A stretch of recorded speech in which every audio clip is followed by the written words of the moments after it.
And the best part about it? It wasn't our debt. Remember what we talked about earlier?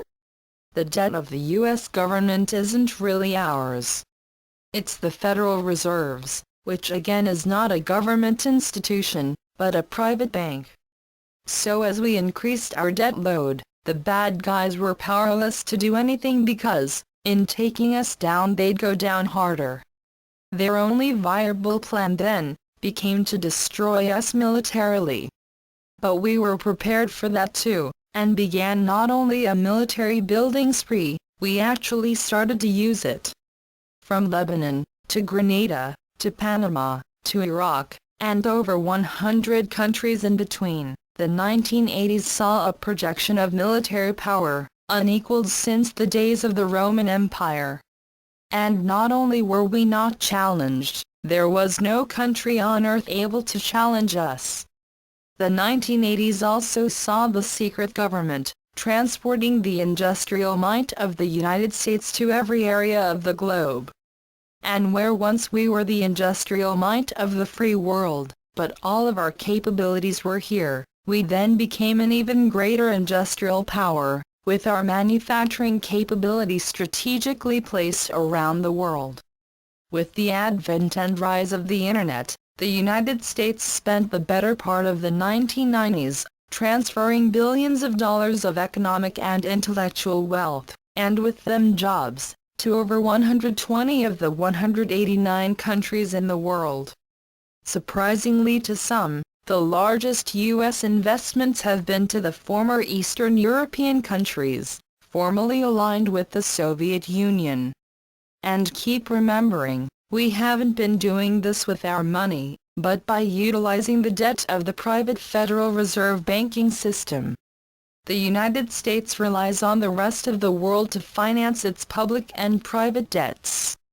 But the markets worry about the unsustainable imbalances. The U.S. may not be able to support its wild military spending much longer. But you may ask, what happens if we stop paying on our debt?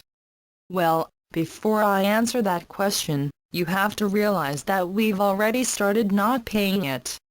Treasury calls 9-1/8% bonds of 2004-09 for immediate release January 15, 2004. The Treasury today announced the call for redemption at par on May 15, 2004, of the 9-1/8 Treasury bonds of 2004-09, originally issued May 15, 1979, due May 15, 2009, CUSIP number 912810CG1.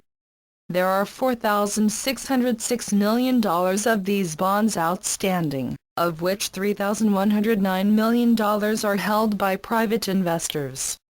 Securities not redeemed on May 15, 2004 will stop earning interest.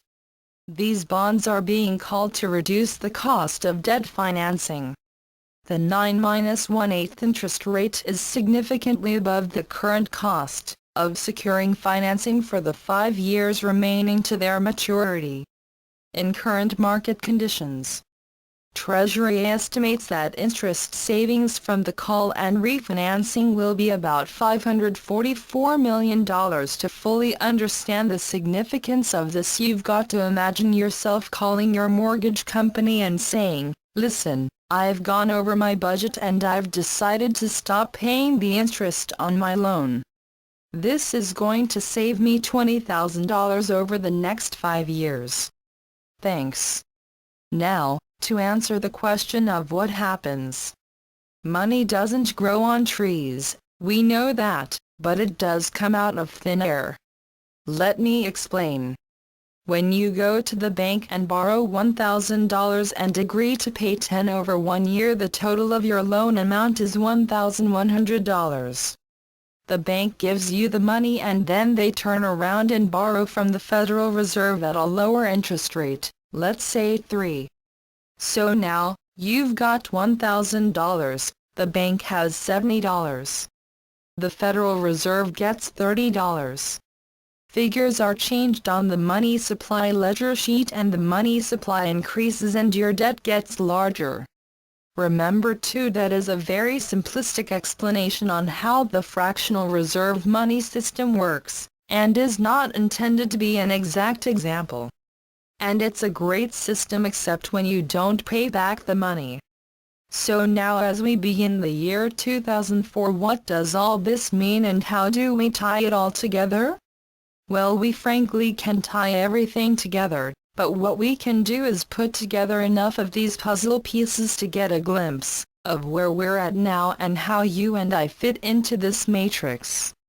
Playing the game the secret government way, though I could fill up this whole book, and may in fact write one on just this subject, with examples of how much we're being manipulated, there is one in particular that stands out.